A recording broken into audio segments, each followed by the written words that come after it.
Hi everybody, my name is Lauren and welcome back to my channel, Plants and Things. In today's video, we are going to be talking all about imports, and I'm going to be giving you an update on my imports, my very first time importing plants from Greenspaces.id. So before we get started, I just wanted to take a minute to give a shout out to all my new subscribers. We really grew really quickly in a short period of time, and I really appreciate it. Welcome to everybody that's new here. I hope you enjoy the content that I have planned for you guys.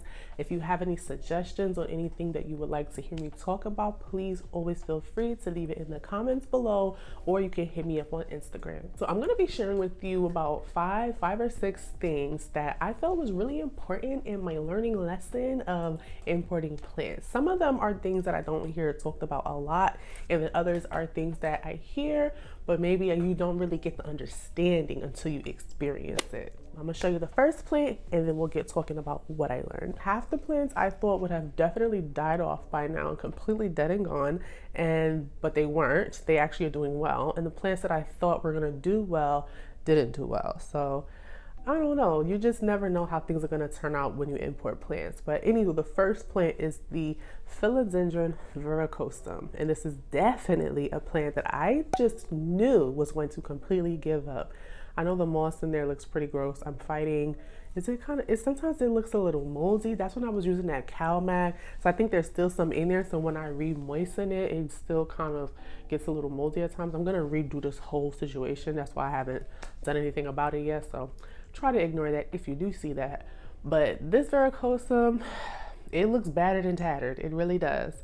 It looks especially these lower leaves here. We started off rough. I mean, if you guys remember though, when I first imported this plant, I was not happy with the specimen. It was looking just as sad as this is looking right now, but it was one long vine. It was flimsy, limp, like compared to all the other specimens they sent me, that one was just really subpar.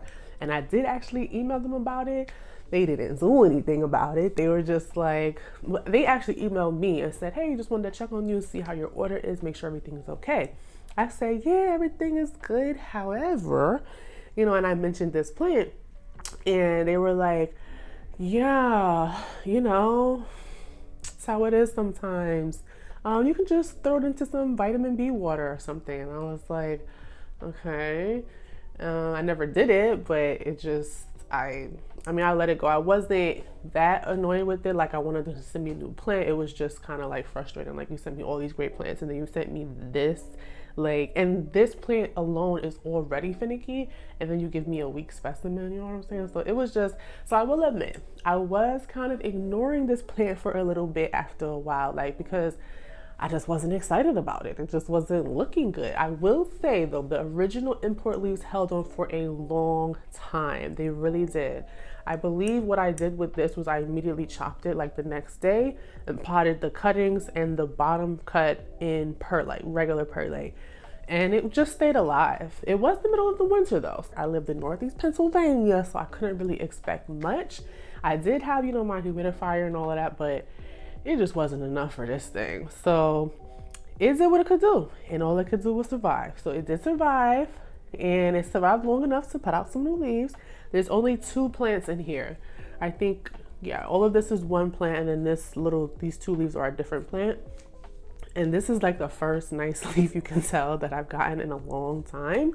It just kept getting attacked. It kept getting attacked by spider mites, and it was bad. It was really, really bad. It's finally getting its bearings.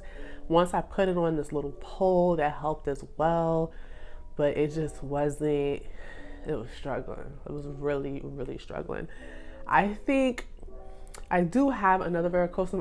After this, I was like, I'm never gonna buy another Varicosum. But the other one that I have also came in a bundle deal, and that's the only reason I got it. And this one too is also how I ended up with this. I probably would have never imported this because, well, this brings me to my first point. My first thing that I learned, and some people have mentioned this as well, is that certain plants import well and others do not. And Varicosums do not. And it's not just Varicosums, but I find that philodendrons in general are iffy with importing. They may do well, but they may not. But in general, because of the root structure, the root system of anthuriums, they're just so much hardier and thicker that they just import way better than philodendron. So I definitely will keep that in mind, that like, what plant am I looking for? Because like, I would never import syngoniums. I'm saying I wouldn't, but if I see one that I have to have, then I'm gonna have to, duh. But I'm just saying that those are another example of a plant that in my mind, I'm like, that's not gonna work. It's not gonna do well. The leaves are so thin, you know, and flimsy, and it's just, I don't think it's a good idea. On the other hand, now I'm thinking that maybe Hoyas will import well. So let me know in the comments below, have any of you ever imported Hoyas? If so, how did it go? In my mind, I feel like they would do great because they're thick and waxy. Even though their roots are super thin, they hold a lot of water in those leaves. They have thick kind of stems sometimes, depending on how big they are. So I have a hypothesis that importing Hoyas will be good. But from my experience, I'm gonna say philodendrons, iffy, anthuriums, it's a go. It's definitely a go with anthuriums. So that's the first update and the first thing I learned. So the next update is not very hopeful because it has been reduced to a node. This is my, which one is this one? This is my Philodendron Majestic. The entire reason I imported plants, the entire reason I placed the order was for this plant. And this is what I have left of it. Which brings me to my next point. Well, let me talk about this first and then I'll get to the next point, the next thing that I learned that you should know before you import plants. So if you didn't see, again, I'll link it up in the cards. A day after I imported these plants, I did something crazy and I potted it up into pond because I thought, hey, they're okay. The leaves perked up a little bit and they're fine. No, it was not fine. It was not fine at all, okay? The leaves did perk up. I placed it in water after like 24 hours and then the next day the leaves perked up a little bit, but it was still not okay. It did not have a sufficient root system. So all the leaves died, obviously. So the following, I think 2 weeks later from then, I ended up chopping everything into one, well, chopping all of this plant into one leaf nodes. I don't even think I had leaves left at that time. I'm pretty sure all the leaves died off at that time, but I didn't even have leaves left at that time. Put most of them in a prop box, and I think I left the bottom cut in a jar of perlite. That ended up doing nothing, and I ended up throwing it in the prop box as well. The only reason though that I only have one left is because I ended up trading a lot of them. Whatever I had left, because I ended up putting them all in here. Everything that was from that order was put into this container. And I did a trade. I went to a trade event probably a month and a half ago by now. And so what I had in here, I traded for other stuff. So there were other better looking cuttings of the Majestic. This is just what I left for myself. And I wasn't really pressed to keep it because I had already got another one. I couldn't not get another one because I thought I would be okay. I'm not gonna lie. After I lost all the leaves, I was like, it's okay. They're gonna come back. The nodes are gonna give me new leaves. It's gonna be fine. And I was fine until I kept seeing everyone with the Majestics everywhere. I literally feel like once I lost all the leaves to mine, everybody was posting pictures of their Majestics. I'm like, really now? So then I had to get another one. I just had to get another one. And I've been in love with it ever since. It's doing well. I do need to stake it up. It's doing well. I'm looking at it now. I just put out a new leaf. It's doing well. It just needs a stake though. I need to take care of it proper and give it a stake. But I'm trying to wait because I want to do something with you guys. So anyways, the point is that's all that's left of my Majestic. So with that said, the next big thing I learned is that you really need to kind of have some idea on what to do and what to look for when importing plants. So, and I'm not gonna lie, that it's kind of hard until you actually do it. So you really probably can't watch too many videos on acclimating plants, import plants, because everybody's going to do things a little bit differently, and they're going to show you scenarios that's a little bit different, and that's going to help you to have like a wider exposure or understanding of what you might face, because it was really hard to know what to do. Like, so Like I said, I had just put it in water at first and the leaves looked like they perked up. But what I didn't understand was the whole root system. Like the plants all came with extensive root systems. All the plants came with so many roots. So I'm like, okay, this is gonna be good. There's a lot of roots on here. And the roots were like a light tan color. They weren't dark and mushy. They weren't like, so it just seemed like it was gonna be okay. Baby, it was not okay. Like it was not okay. I do remember though saying that I felt like the roots were really kind of dry and felt like straw or hay. And listen, it wasn't okay. Therefore, there is no root system to carry all the leaves that it has. So you really want to take the time. Like I was so excited about it. I wanted to just do something and see it growing, when really the best thing you can do when you get imports, and I say this all the time, I feel like a broken record, the best thing to do is nothing. Don't do anything yet and just observe. I didn't have the patience for it. And I don't blame you if you don't have the patience for it, because I didn't have the patience to do nothing. So I just wanted to do something and I killed it. I killed it. So, well, I didn't kill it. I just reduced it. I reduced it to nodes very quickly, very, very quickly. So that's what I learned. Really just try to learn about what healthy root systems look like and to be patient, because how would I have done it differently? If I could go back, what I would do, knowing what I know now, is I would have left everything in water for a lot longer. I only left it in water for a day. I probably would have left it in water for like maybe 5 days, just to see how the roots react. Are they gonna mush off, or are they just gonna sit there?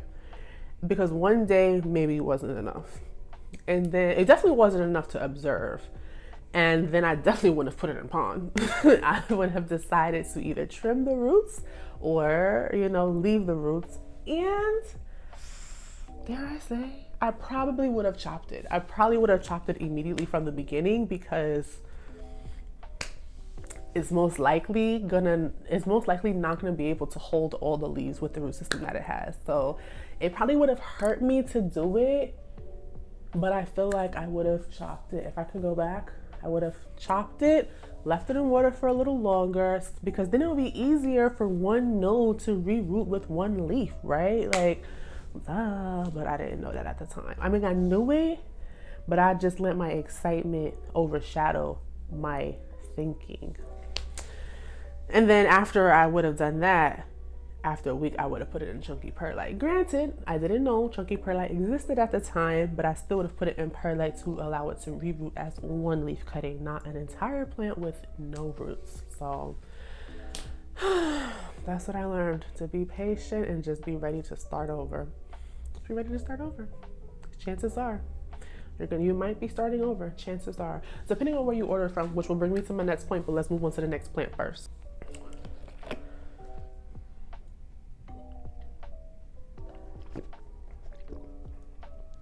This is the best juice ever.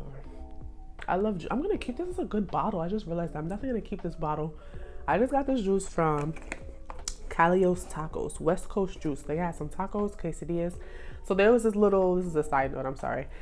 I just came in from, they had some little Oktoberfest thing down at the park. So there was a food truck there. This juice is mango hibiscus juice. You know how biscuits sometimes could be a little bitter or a little sweet? It's like perfect because it's mixed with the mango. Whew, delicious. I love juice. I love juicing juice. I love fresh juice, not just regular juicy juice. Remember juicy juice when we was kids? Let me stop. Anyways, the next plant is, which one is this one? Okay, yeah, I think this is, y'all see me holding a prop box, right? So I'm gonna just get these ones out the way because it has the same fate. But the next plant is my Philodendron Splendid. This is what is left of the Philodendron Splendid that I imported. Hold on. Okay. And again, I had other nodes, but I traded them. So this is all I have left for myself. I really should pot these up because it can still make a nice plant. This one even has 2 nodes and it has roots on both sides.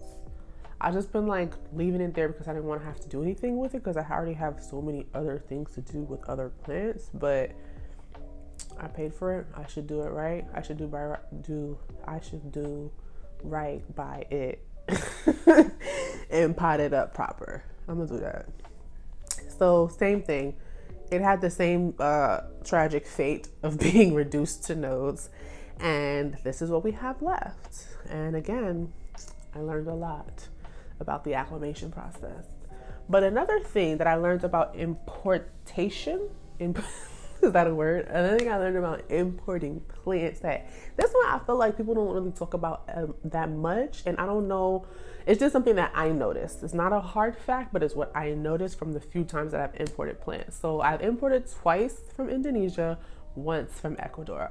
And what I have observed is that there's a major difference in the variety of plants and the quality of the plants.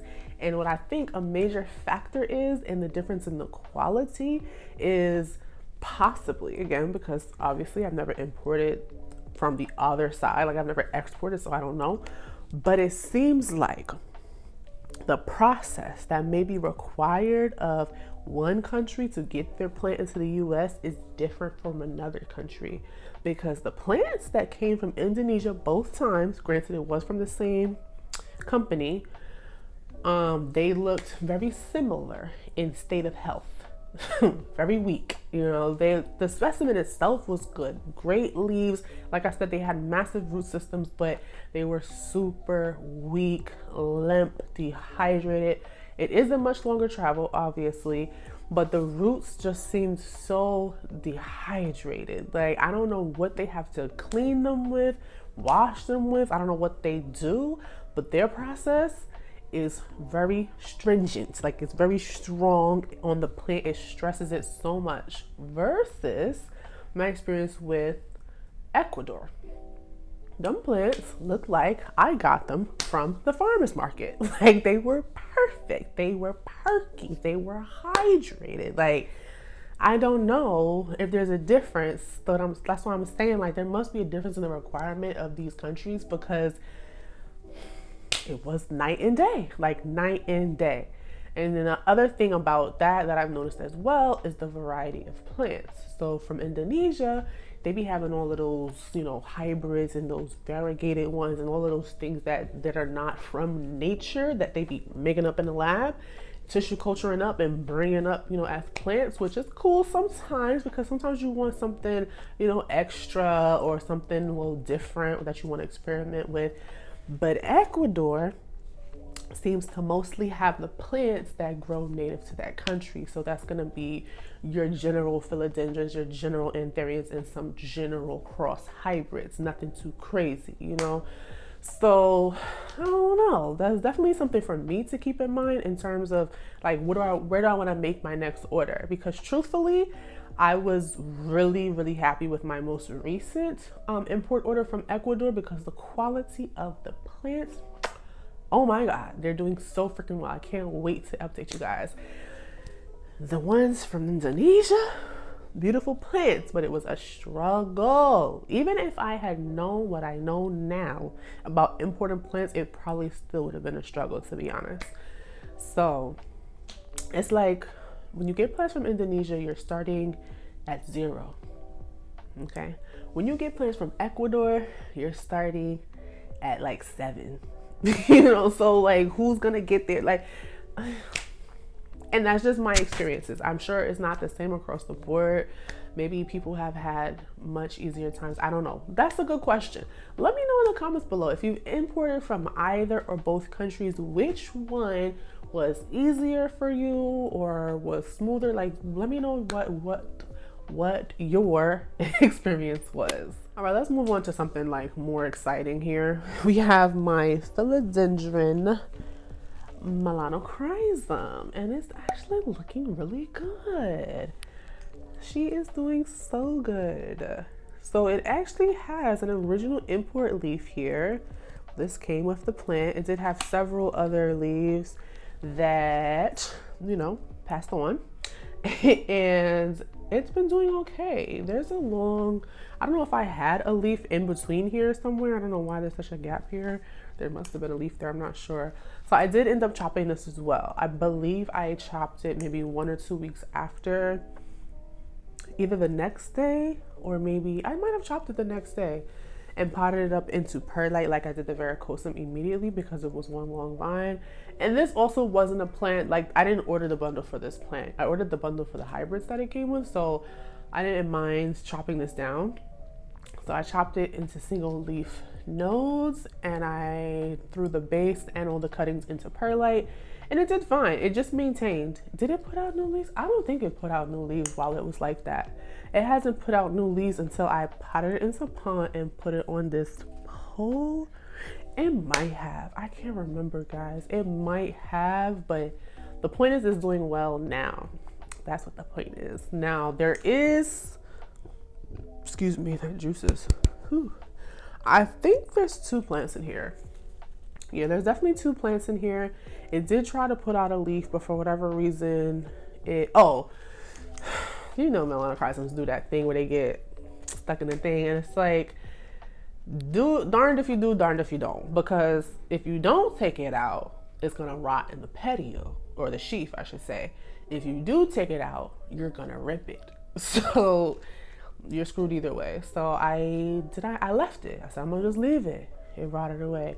Now this next one, looking crazy.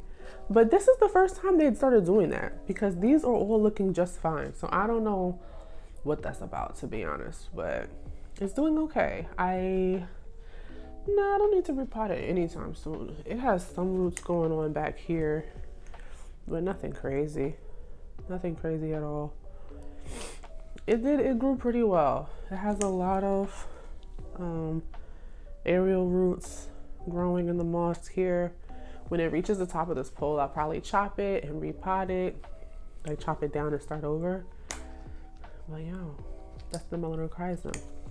Nothing too exciting, but I'm excited that it's still alive, because this is another plant that I just knew was going to completely give up and die, and it didn't. And the fact that I still have an original leaf, wild. So yeah, I really wasn't expecting that plant to do well. But speaking of expectations, that's another thing that I think a lot of people do understand and know about importing plants. You have to have the proper expectations, but I don't think I understood how long the process would take, like how long it could take, because again, my experience has been different with different plants. But with most of these plants from this order, it took several months for me to see some type of progress and to feel like I had the plant.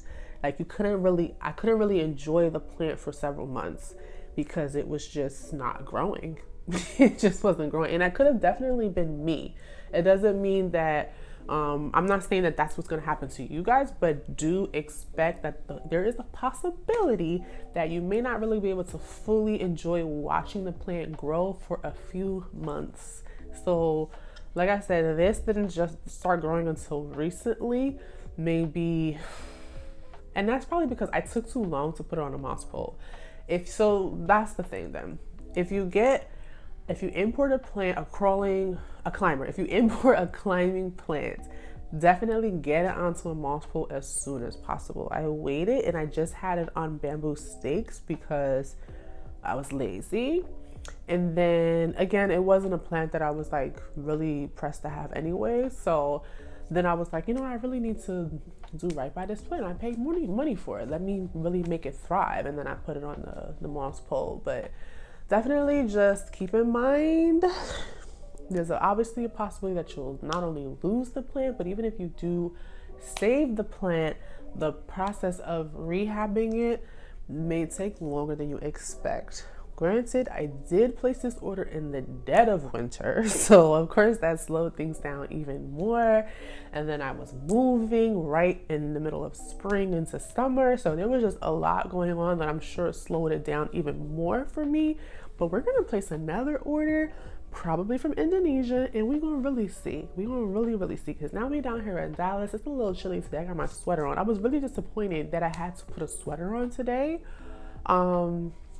Like I knew it was gonna get chilly, but I just wasn't expecting it to be this chilly where I had to put a sweater on. So I'm a little disappointed. I'm a little disappointed that it's that chilly here. Thankfully, I have plentiful fall and weather wear, so I'll be fine, but I didn't want to have to pull my sweater out yet. My mom is in denial, saying that it's not cold outside, it's cold. I am one of those people. Yes, I've lived up north all my life and in Pennsylvania for most of my life, like the past 20 years.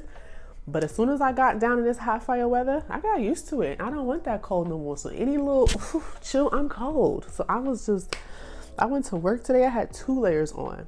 I had the track jacket and I had the hoodie because I was cold. I was like, it's not even cold. You should be used to. No, I will never be used to that cold. Anyways.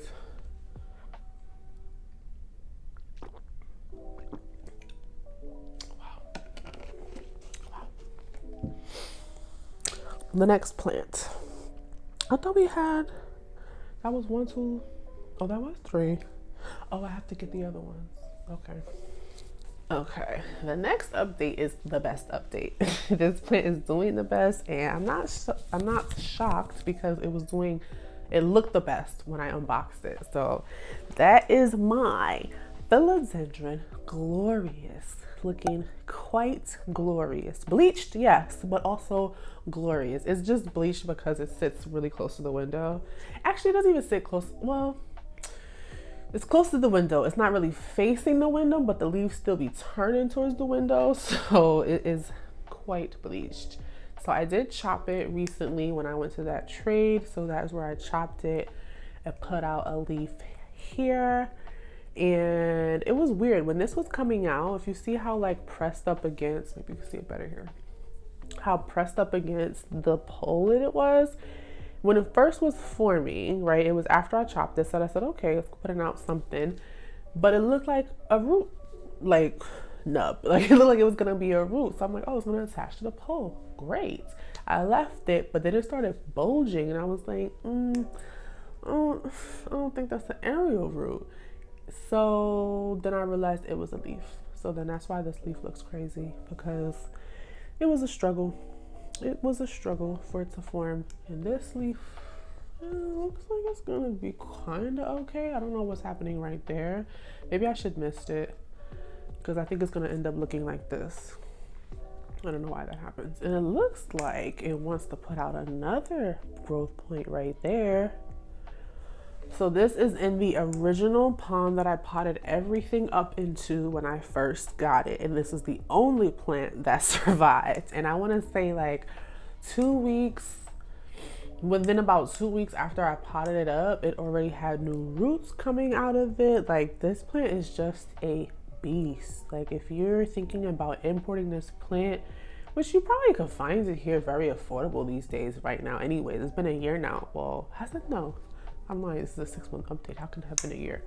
But it's been out for a while. So my point is that you probably don't have to import it, but if you choose to, no worries. It will go well for you because this is a very vigorous, strong plant. I had no issues. I believe it had, before I chopped it, I think it had like 3 more leaves with 1 emerging also. So I took that top cut, which I have over there rooting somewhere. It's not very exciting. It's just a pretty little leaf with another one. Did another one come out yet? I think it's just emerging, but it hasn't unfurled. I can't remember if it started rooting, but if anything, I'll put a picture up of it. It's just the 1 leaf cutting. And then I took 2 cuttings that I brought to that same trade event. So yeah, got me some good trades. And it's a pretty plant. I was kind of surprised. People didn't really know about it when I was when I brought it to the trade. They're like, oh, what's that? I said, oh, it's the Glorious. I said, what's that? I was like, oh, okay. That's why I always say, guys, like, don't ever think that like what you have is not good enough or that you have to be on some type of level with your plants. Sometimes it's kind of like this weird society, like the secret society of plants, where you're supposed to have like the cool plants or like the plants that are extra desirable. Have whatever plants you're interested in because other people probably don't even know or care about it. So yeah, it's just the social media world that knows, but other people, they don't care or know. It's just a pretty leaf or it's not a pretty leaf. So that is the Glorious. This is a quick one because there wasn't really anything dramatic that happened with it, thank God. So like I was mentioning with the Glorious, it's probably pretty easy to find these days. You may not really have to import it. So that brings me to my next point or thing that I learned is to definitely check your surrounding plant community before you decide to import plants, because other people have probably imported similar plants and may be wanting to sell a cutting or get back some money that they put out on it. So definitely check it out. If you haven't yet, I feel like I preach it all the time. If you have not yet joined a Facebook group in your area, a plant Facebook group, please check it out because you might be saving yourself a whole lot of money. I'm still all for importing plants because I will be placing another import order. However, a lot of the times I see the same plants already for sale right in my local community. Even if you feel like the price might be a little more and it's cheaper on the website to import it, don't forget to calculate that shipping cost, and don't forget to calculate the sometimes they like to add on that $25 when they feel like it. One time I had to pay it, the other time I didn't. Apparently it depends on which state you live in, but I lived in the same state both times, and one time I didn't. It doesn't matter. The point is, add that in there too because it adds up, you know. So your shipping might end up being somewhere between like $40 to $60 on top of the cost of the plant. Whereas if the plant from a local person is a little bit more, it's already acclimated. And you don't have to worry about the whole possibility of losing the plant and not being able to enjoy it if it dies back to nodes, you know what I'm saying? So just be a little bit patient. Don't be like me. Don't be like me who was impatient and just wants it now. But honestly though, at the time when I was living in Pennsylvania, these plants were not really like out like that. Like people in my community didn't have them that much, and if they did, they were like triple the price. It wasn't even like, oh, it's a little bit more. It's like, no, it's a lot more, so I'm just gonna import it myself. And so that's just because that's how that plant community was around me at the time. So if I lived in Pennsylvania, like if I knew what I knew now and I still lived in Pennsylvania, I would definitely still import again, for sure. I definitely would. But if I knew what I knew now living in Texas, or if I knew that I was gonna be living in Texas, I probably would not have placed the order, just because, like I mentioned, my community here just has a wealth of plants, varieties of plants. So it just wouldn't have been necessary. So I probably would not have placed this order again if I had the opportunity to. That doesn't have anything to do with the company Greenspaces.id. I didn't have any issues with them or my order or the quality of my plants. Of course, at that time I didn't know that it could be better. I just knew that it was going to be a struggle. So it has nothing to do with Greenspaces.id. I don't want anyone to think that it's because I had any negative thoughts or feelings about it. It's just because it maybe would not have been worth it or cost effective for me. So the last plant update is my Philodendron Variegated Gigantum. Whew. So this came from a separate order. This was from that second order that I mentioned that I did a couple weeks after in a group order. And I got this, and my I love this plant. Like, I absolutely love this plant so much. It came as several like really nice sized leaves. They were a good size. They weren't like huge, but they were definitely a good size. And they just died a slow death. Like, all the leaves just slowly, like when I mean slowly, like I probably finally lost the last leaf right before I moved, and I placed the order in March and I didn't move until June. I don't know why. Well, okay, I know why. Let's talk about it. And again, it has everything to do with like understanding how the root system works and what healthy roots or viable roots look like. And because I experienced what I experienced with the first order, I did things a little differently with the Gigantum, which is why we still have a plant to show for. So with the Gigantum, I did put it into water. I didn't do anything to it immediately. I did nothing but put it into water, and I really wanted this plant, so I really didn't want to kill it. So I left it in water. It's just such a pretty leaf. This is so pretty. I love this plant. It's just like little paint strokes of variegation. This is my favorite type of variegation, that like mottled, marbled, variegation is my favorite type of variegation. It's so pretty. I think there's, I don't know, let me know, do you guys think there's two different types of variegated gigantiums? Because I've seen a variegated gigantium that is way more green. Like the base of it is like dark green and it has like a light green and some white. I don't like that one. I do not like that one, and I was worried that that's how this one was gonna look. Like I've seen some called Blizzard, and I feel like this one looks more like that one, but then I've seen that darker green one. I'll put it up on the screen. I hope there's two different plants, because I don't want this one to look like that. But I do notice though that this one is more yellow than the first two that came out. Even there's another one that's more yellow too. Maybe the little baby one is way more yellowy. I don't know why that is, but this is the first leaf that it came out with. Can you believe it? This is the first leaf it put out in my care. Oh my goodness. And it put this leaf out, it was emerging when the last leaf finally died off. Thank goodness I had it emerging. So when it came out, probably a few days or a week or so later, I had the little chunk with the pretty little leaf on it, and I was so happy. So the process that I did with this plant was a little different. It was much different actually. It was much better. I left it in water for a long time just to examine the roots, just to see what the roots were gonna do. Excuse me, this juice is really like it's good, but it's coming up on me. I just watched the roots for a really long time, and slowly but surely the roots started to mush away. At first they were just not doing anything. They were kind of dark, but they weren't feeling mushy. So I left them on there because I just didn't know if it was gonna grow new roots off of those original roots. I just couldn't tell. So I just watched it, and then eventually I just would cut a little bit, cut a little bit, and then I ended up with one root left. I think it was this one here. I'm pretty sure is an original root. I left the original like longest root. Maybe it used to be an aerial root because it was pretty thick compared to the other roots, and I just left that one. And eventually that original root did put out new water roots. So I was like, okay, we're making progress.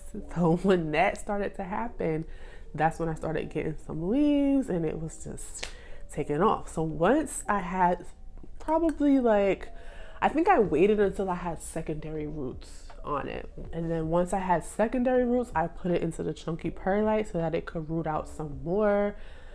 There's one nice one there. There are several more roots in here. There's another one over there. They're just not as visible. So probably, oh yeah, there's a whole thing over here. I didn't even see that. Yeah, it's doing pretty good now. So now I could definitely probably pot it up. I probably would choose leca, something chunky. But yeah, I took it real slow. So that process took from, I think I got that order in April eventually. It got eventually delivered in April. And I don't think I did this until, it had to be like July, because when did I do my propagation video? I have to put it up on the screen. I would want to say it was in July, because I was like, oh, I'm not ready to pot it up yet. And then I ended up potting it up with the chunky perlite. It was one of the first plants that I put into chunky perlite. So that's a long time, guys. That was a long time for this plant to reroot. And like I said, you gotta have the right expectations. But I definitely did forget about this plant, and I forgot like how beautiful it was until I was finally able to see the leaves again, and then I fell in love with it all over again.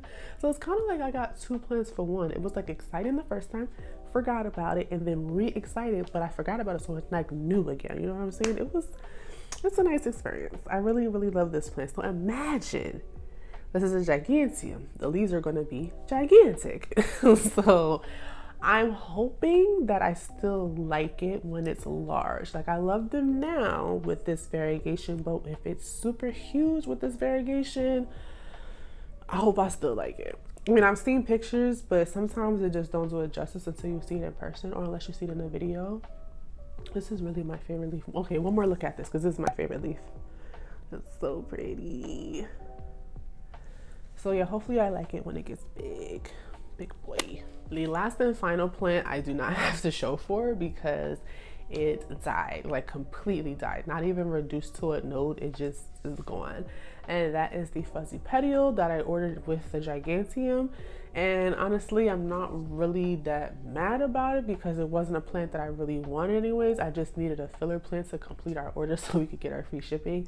And the plant that I really wanted, I couldn't get because it just wasn't working with our order. So I tried to hold on to it as long as possible. I did the same thing that I did with the Gigantum. I put it in water and tried to let it reroot. It took forever. When I say forever, I don't think it put out new roots until I moved here. It was in the cabinet, and I think eventually, right before I decided to pot it up into Fluval, it just started putting out roots, very minimal. It was working on another leaf again, but it was just looking still janky as ever. And again, they sent me a very weak specimen to begin with, so that did not help, you know. So I didn't care too much because it was pretty cheap. It wasn't, like I said, it wasn't a plant that I was there for anyways. So I put her into Fluval and that was it. Like probably a week, maybe 2 later. It had to be weeks later though, because I ended up showing you guys. So it hung on for a little while, but it was sad the entire time and it just looked terrible. So the fuzzy petal is no longer with us. So all in all, the big question is, was it worth it? Was it worth going through everything that I went through, the money that I spent, the time, effort, blood, sweat, and tears that I spent, no tears actually, going through this import process? Yes, I 100% think that it was worth it for sure. Like, I will absolutely do it again. I did it again. I will do it again. This time around though, I will be more particular with the plants that I choose for different reasons, just because, like, obviously, like I talked about, plants import differently, but also like I'm looking for something different, like something special that I cannot get in Texas, because you can find a lot of stuff in Texas. So yeah, but I definitely think it's worth it. If you've never done it before, do your research, but still try it, because you can research everything, but it's still not going to be your own experience. And I just feel like no matter who you are, you learn so much more from doing. Like, a lot of people learn different ways, right? People love to learn from reading. Maybe that's the best way they learn. But once you do it, it's stuck. It's stuck in you. It's stuck in you. And then when you do it again another time, things from your past experience just help you again. Like, I just highly recommend trying it, but be sensible about it, because there is a risk of major loss. But you just have to roll with the punches, have proper expectations, but definitely try it. So like I said, guys, look out for my next import order, which I'm hoping will be, let's see, we're in October. I'm hoping to get it in before the end of November, so that I can hopefully have it maybe the end of November, early December. I'm definitely trying to do it before January, before the new year. So, because then it'll really be cold here. Like, it should hopefully stay around the 40s until the end of the year. So yeah, look out for that. Thank you again, guys, for watching and sticking with me. Welcome again to all the new subscribers. Thank you again to all my returning subscribers. Y'all have been here from the beginning and I appreciate you. Let me know in the comments below what your import experience was. If you haven't tried it yet, what are you worried about? If you haven't tried it yet, what are you worried about, and what specific questions do you have about it? Let's talk about it. In the meantime, you can watch my next video